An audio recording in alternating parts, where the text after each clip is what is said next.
Welcome to A Fork in Time, the alternate history podcast.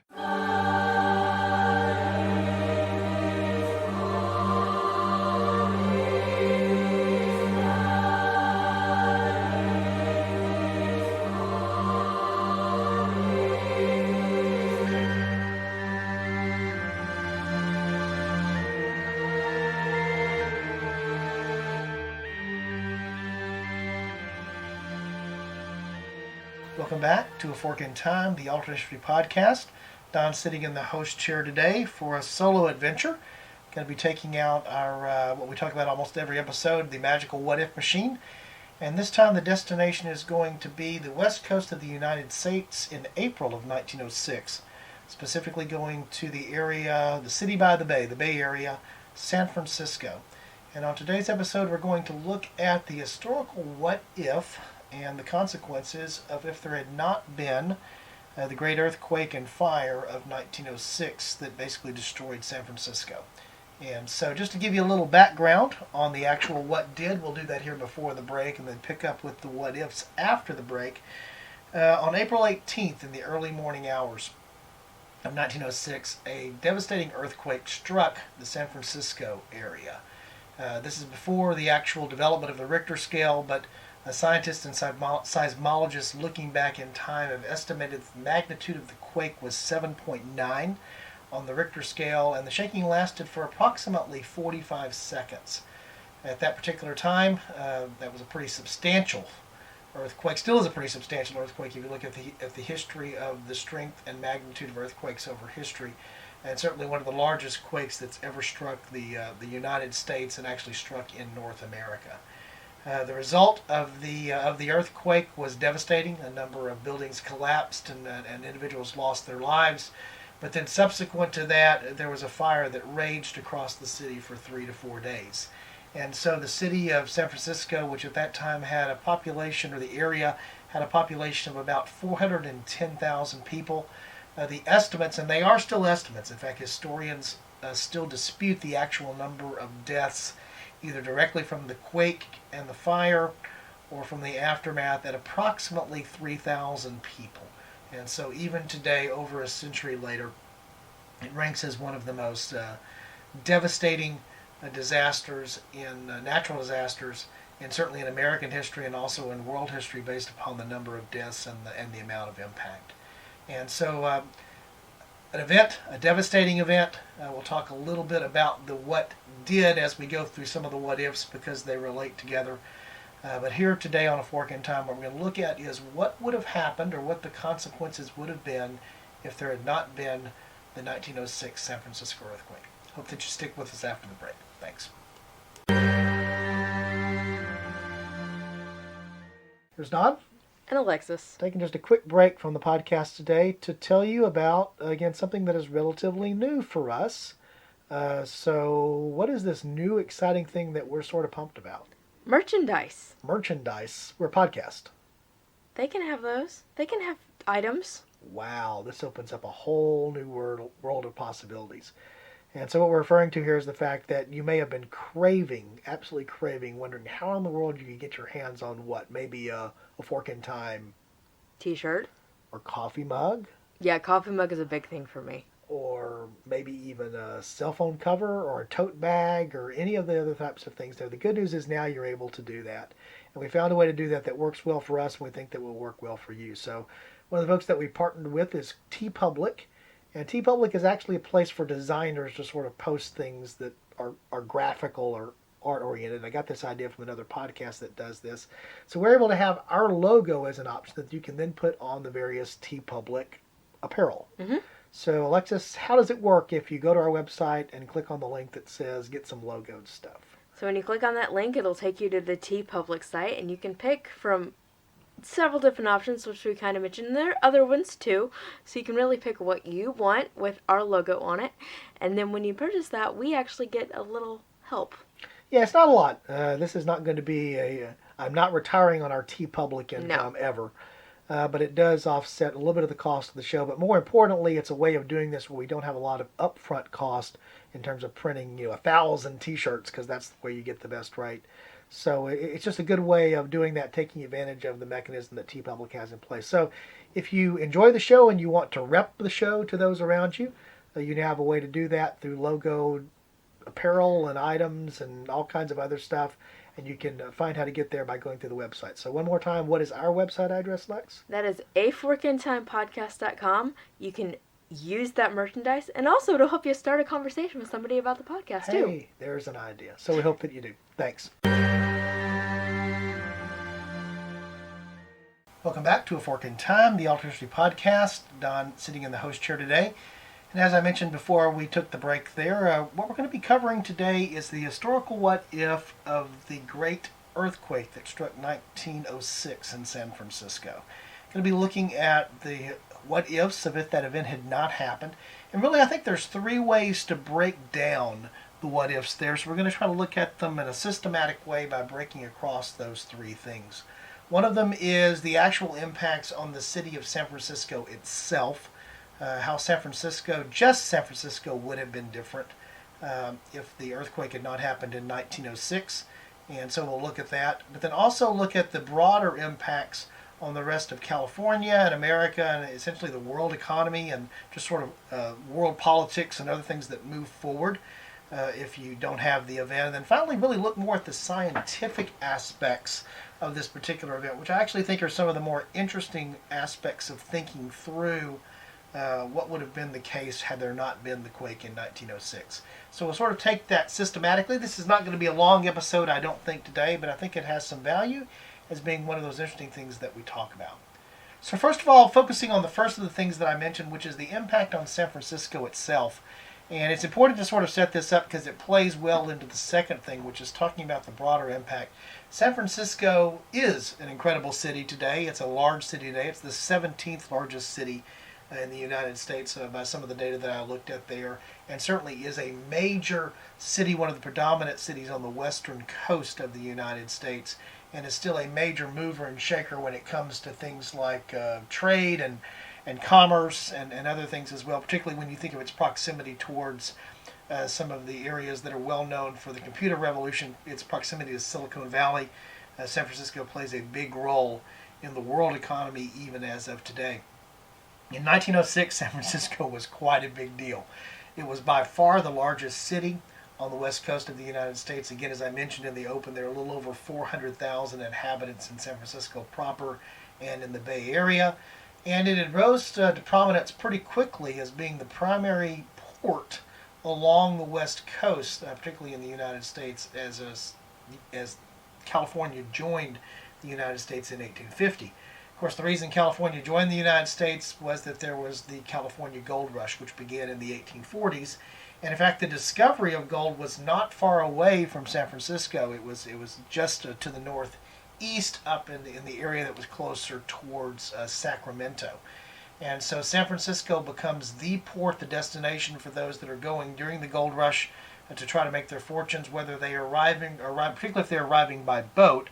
By far the largest natural harbor that was near the areas where gold had been discovered, but also was a location due to the way that folks were coming across over the mountains. Those that had taken the overland route where they would arrive brought them into San Francisco and then making their way across from there to the areas where the gold discoveries had taken place.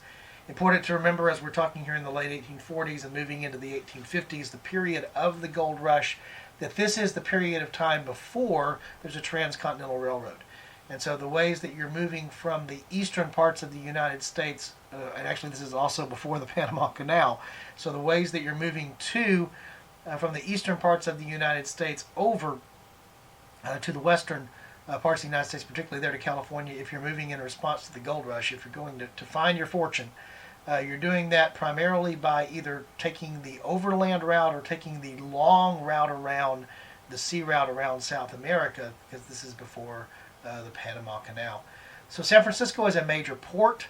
It had been founded way back in 1776 when the territory was still under Spanish control, with a mission and a fort that was established there. But then as it fell under U.S. control, continued to be a major military presence. Certainly once it became a state, was one of the largest ports in terms of where U.S. military naval power was projected from across the Pacific. And that's relevant for a number of different reasons.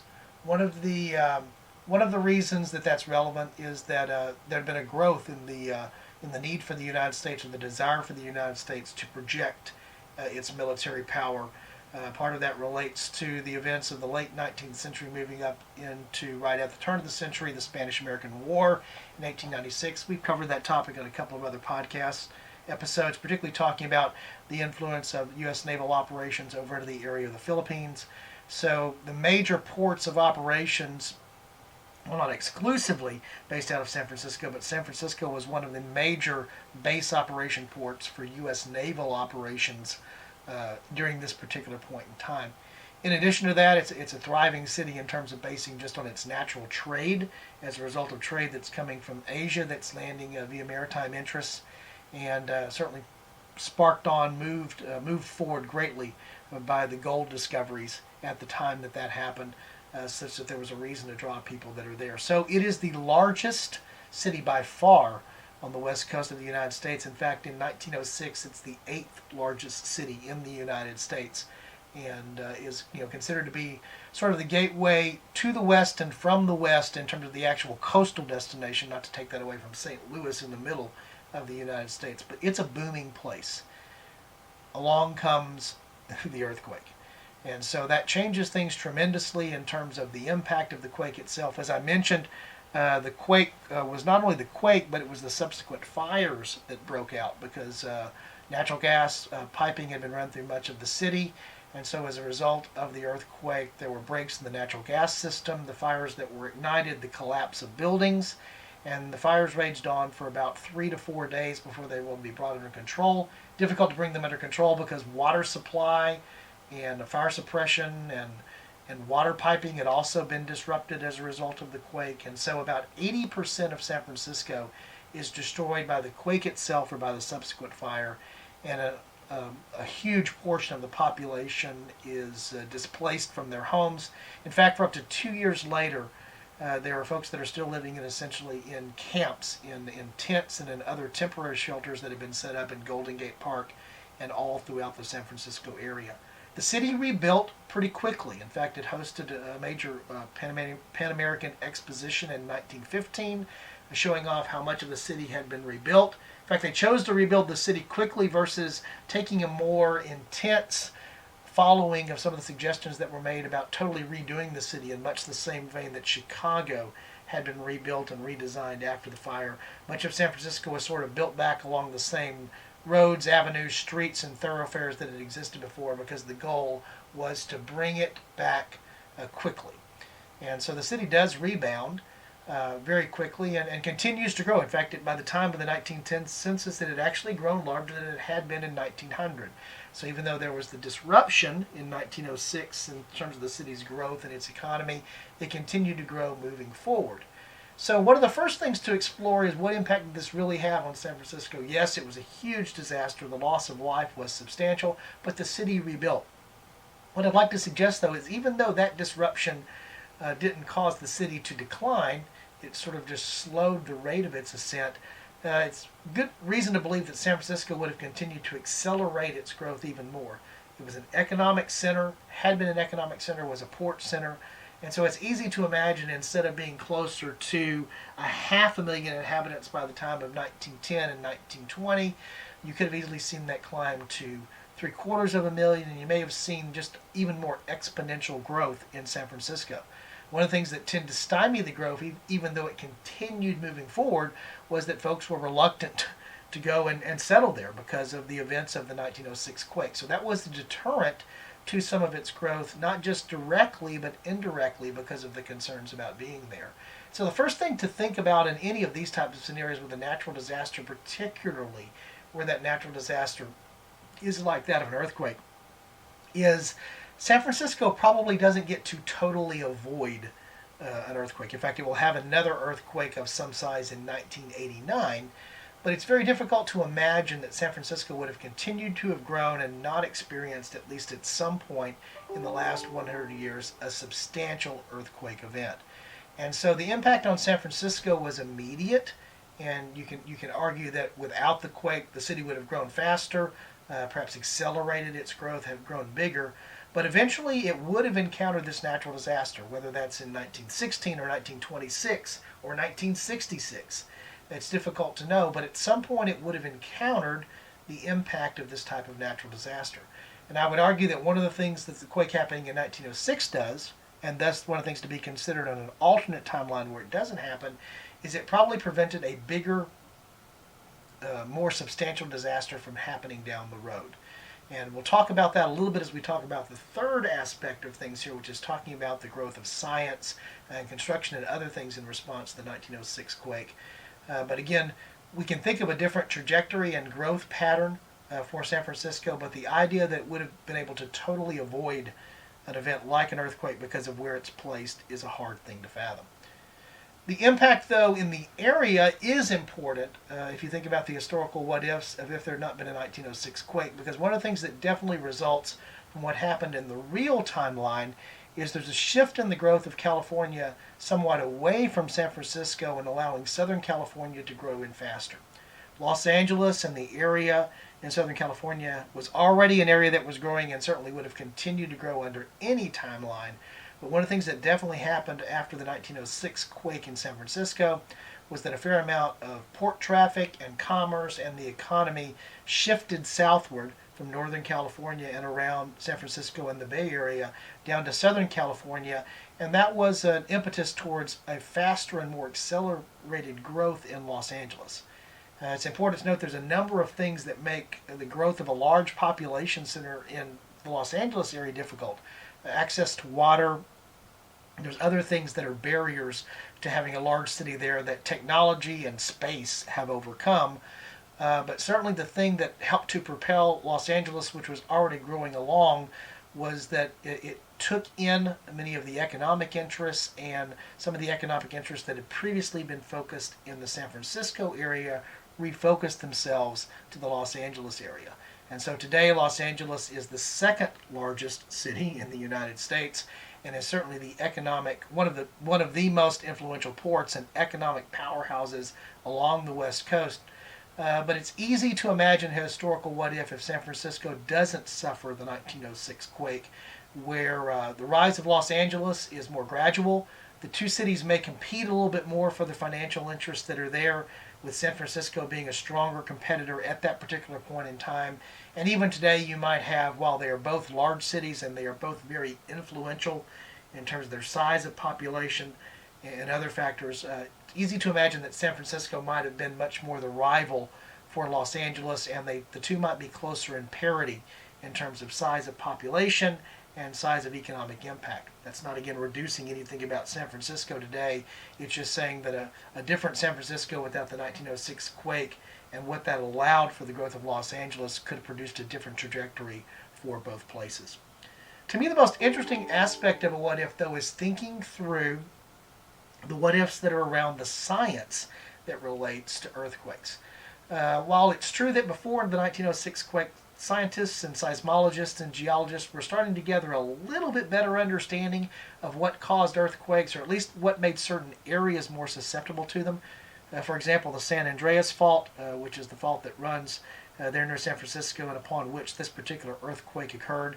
In fact, most of the scientists looking back believe the epicenter of the 1906 quake may have actually been in San Francisco Bay itself, or very near onshore directly in the Bay Area, not a considerable distance away. But you can see that particular fault line visible on the top level of the ground. Certainly, with the advent of airplanes and other ability to look at things from an aerial point of view, you can see that this is a feature where there's something going on.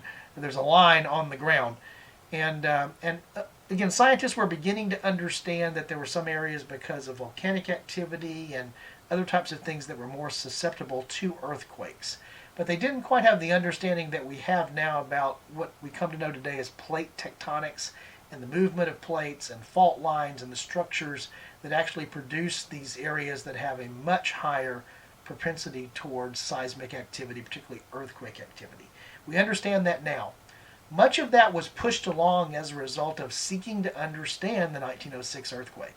In fact, a number of the areas of research and focus that moved seismology and geology and other sciences along were the direct result of scientists trying to grasp and understand what had happened with the 1906 earthquake, but more importantly, how to understand where risks existed and could it be avoided, could they be detected, the other things that would lead to saving lives and protecting property. And so the 1906 San Francisco earthquake is actually quite the catalyst for scientific discovery when it comes to the sciences around seismology and geology. And the other part that goes with that is the response in the areas of engineering and construction. What was discovered for a lot of the buildings that were collapsed during the 1906 quake there in San Francisco is they were built on the type of soil that when subjected to the type of shaking that occurs with an earthquake, the soil essentially liquefies, loses its ability to support weight or structures, and thus the collapse of features. Then, of course, there's the direct result of buildings being swayed and shaken, just the various elements of what happens during seismic movement that caused the collapse of buildings. As I mentioned, the disruption of underground gas lines and water lines and sewer lines, the other things that are built as infrastructure that's underground. Along with the science of earthquakes and seismology, the engineering and construction sciences come along in such a way trying to better understand how to choose where to build and choose the ways to build structures so that they are much less susceptible to the damage of earthquakes. And so you get some of the construction techniques that become to be developed that allow buildings to have isolated foundations, the ability to actually intentionally be designed to sway so that they can absorb the movement in such a way that it doesn't actually cause the collapse of the structure. Still may cause damage, but the structure remains standing and intact, thus enabling anyone that was inside the structure to have a much greater chance of surviving the earthquake. And so there are tremendous advances as they are building San Francisco back because the commitment is made so quickly to the build back, but doing it in a safe and responsible way as much as safety and responsibility could be brought to bear. There's a lot of things that go on in the engineering and technology side in the early part of the 20th century directly after the quake that produce structures and modes of building and engineering that are far better designed to deal with the impacts of an earthquake. If you don't have the 1906 quake with the magnitude in terms of the size of the city, the economic impact, the number of lives lost, earthquakes are big. They're always going to be news items, but this becomes a very notable news item in such a way that it spurs along science in response to that because it's a big story. It's an impactful event. It cost millions and even up into, approaching what would certainly be today billions of dollars to recover from. And so as a result of that, there's a lot of attention and money and time and effort that's focused into doing that in a smart way.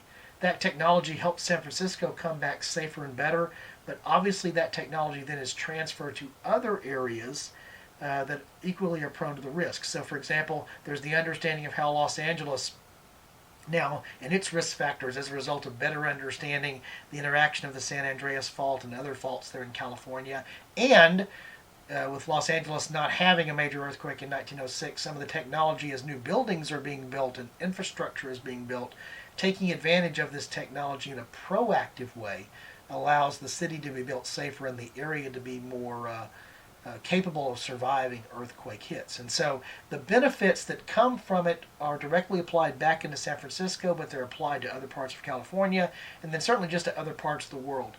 Think about some of the major building expansions that happen in Japan, for example, a major area that's susceptible to earthquake activity, particularly following World War II. It has the benefit of multiple decades of this type of research going on in construction science and engineering in such a way that as Tokyo not only grows out but grows up. We talked about that here recently in an episode talking about the importance of the elevator in modern life and modern society. As that's happening, you're able to do so far more safely because of what was learned as a result of the 1906 quake and then the applications that came after that. So one of the arguments might be made that the historical what if of not having the quake that is most impactful is yes, there would have been an impact on San Francisco itself and on the economy and the politics of the west coast of the United States as a result of San Francisco being affected or not affected. But I would argue that probably the most notable what if is the what if of what if we had not gone down the path of as aggressively of looking into the sciences of seismology and the engineering and construction aspects that were the response to the earthquake in 1906. So this is one of those instances, I think, where the historical what if is very, very, very impactful, but it's also more subtle because that technology, again, has spread around the world, and it's hard to actually determine how many lives have been saved just as a result of something that was known in 1916, for example, that would not have been known in 1916 when a building was constructed because of what happened in 1906. And as you just progress things forward with most technology type things that we've talked about here on the show, those tend to have an exponential effect moving forward. So one of the big changes of no 1906 San Francisco earthquake would be that there would likely be other earthquakes, either one later in San Francisco or in other parts of the world, that would have had far more impact that would have been necessary before some of the advances in science would have come along. So once again, thank you for joining us today here on Fork in Time, the Alternate History Podcast. Hope you've enjoyed this little exploration into both a historical but also something that is a historical scientific vein. If you enjoy the show, we ask you to visit us at www.aforkintimepodcast.com. Plenty of chances there to give feedback on this episode. All types of constructive feedback is appreciated. An opportunity to present topical suggestions, all the other things you can do at the website. Get to our entire back catalog of episodes. We'd certainly invite you to go check out what's there and interact with us. As we've said so many times on the podcast, our goal here is to build a community that we have a chance to interact with, and we've enjoyed the fact that that's a lot of what has happened now over the course of a Fork in Time. Also at our website, of course, there's opportunities there to check out our new podcast venture, which is The Room Where It Happened, a companion podcast, another part of the network here. Also sharing the same website for now, but a chance to check out what's going on with that. If you haven't done so, we would invite you to do so.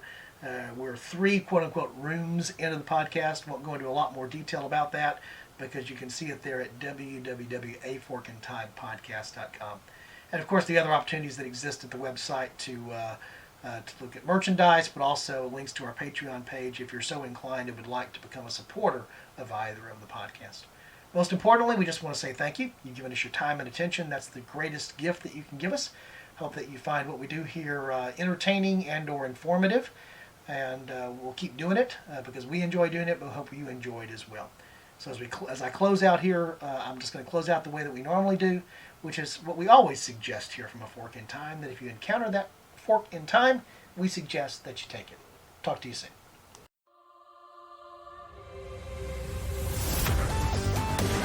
Thanks for listening to A Fork in Time, the Alternate History Podcast. Learn more and provide feedback by visiting our website at www.aforkintimepodcast.com. Connect to us on Facebook at facebook.com/aforkintime or follow us on Twitter at AFIT Podcast.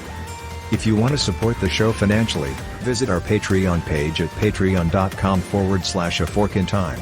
We hope you will join us next time.